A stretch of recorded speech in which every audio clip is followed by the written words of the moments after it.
जिज्ञासु श्रोताओं, परमात्मा प्रभु महावीर स्वामी जी कहते हैं कि ये जिंदगी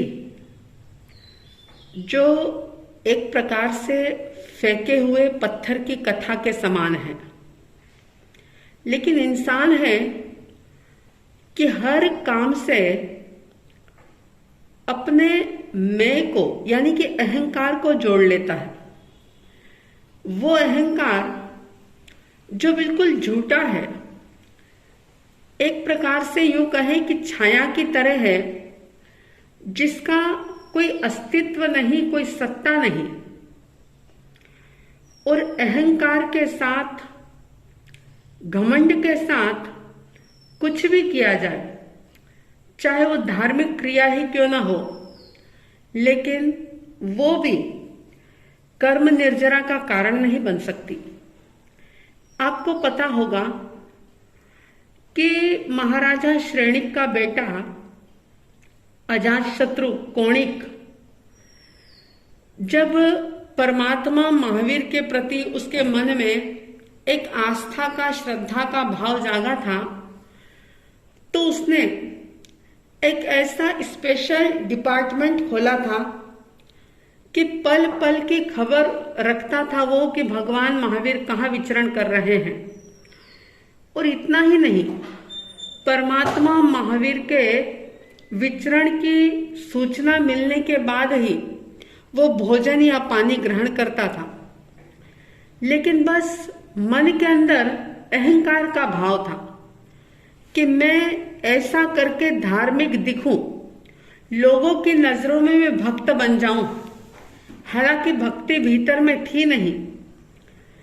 इसीलिए समता षोडशी में एक बात कही जा रही है, 9वीं गाथा जो आप सुन रहे हैं, उस 9वीं गाथा में ये कहा, यदि माने तो सहज योग्यता अहंकार का भाव न हो,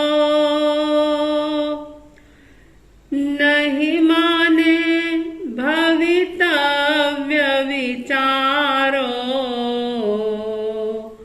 जिससे किंचित खेद न हो, समता रस का पान करो, अनुभव रस का पान करो,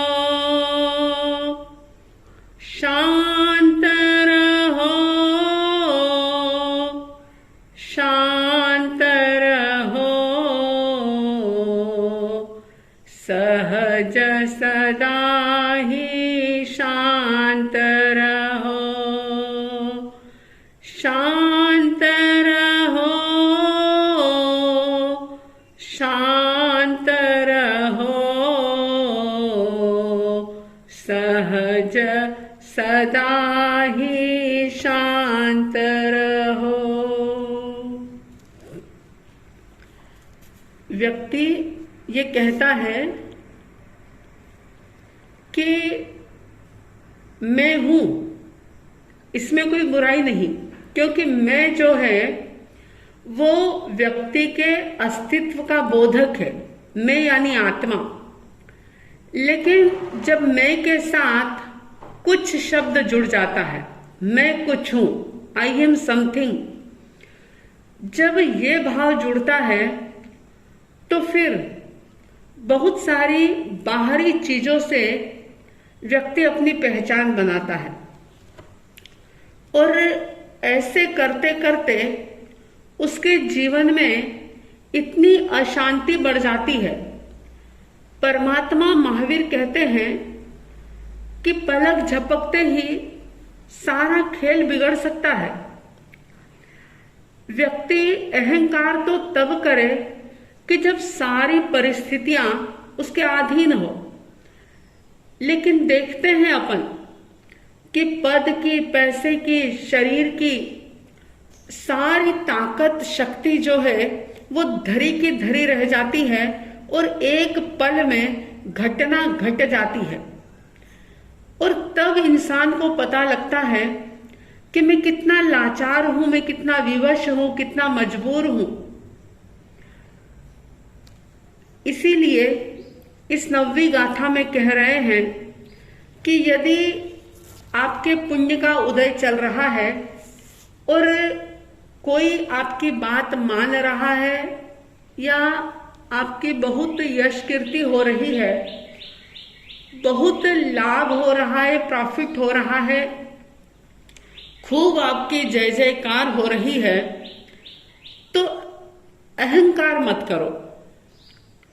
जहां जहां अहंकार होता है वहां असहिष्णुता होती है, असहनशीलता होती है। वैसे तो कई प्रकार की समस्याएं हैं जीवन में, लेकिन बहुत गहराई से अगर आप और हम विचार करें तो दो प्रकार की समस्याएं हमें दिखती है। एक बाहर की समस्या और एक भीतर की समस्या। असहनशीलता जो है ये भी एक प्रकार की समस्या है, लेकिन असहनशीलता, असहिष्णुता ये अकेली नहीं आती। इसका जो है आपस में एक प्रकार का समझौता होता है, यानी दो का गठबंधन होता है। और वे दो कौन? अहंकार और क्रोध। बहुत अच्छे से अगर आप विचार करें, शांति से बैठ करके सोचें, तो आप पाएंगे कि ईगो का और एंगर का, यानी अहंकार और क्रोध का आपस में बहुत गहरा संबंध है, बहुत गहरा समझौता है। और दोनों ही ये एक दूसरे को निभा रहे हैं। क्रोध का कारण अहंकार और अहंकार का कारण क्रोध। जिसमें भी ईगो का भाव ज्यादा देखने में आता है उसे गुस्सा आने के चांस भी उसमें ज्यादा होते हैं।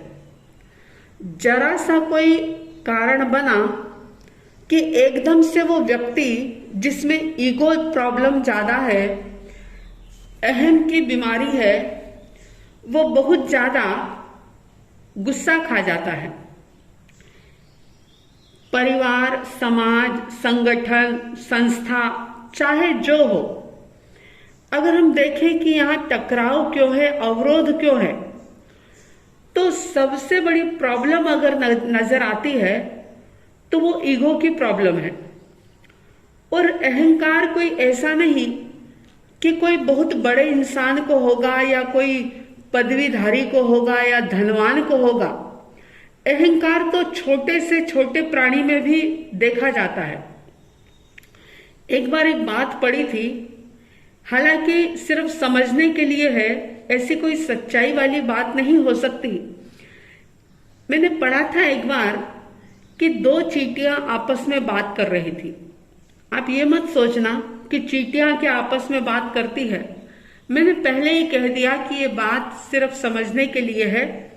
दो चींटियां आपस में बात कर रही थी। एक ने कहा कि देखो सामने से हाथी आ रहा है, मेरा मन ये कहता है, ऐसा मन हो रहा है कि मैं हाथी के साथ लड़ाई करूं और उसे गिरा दूं।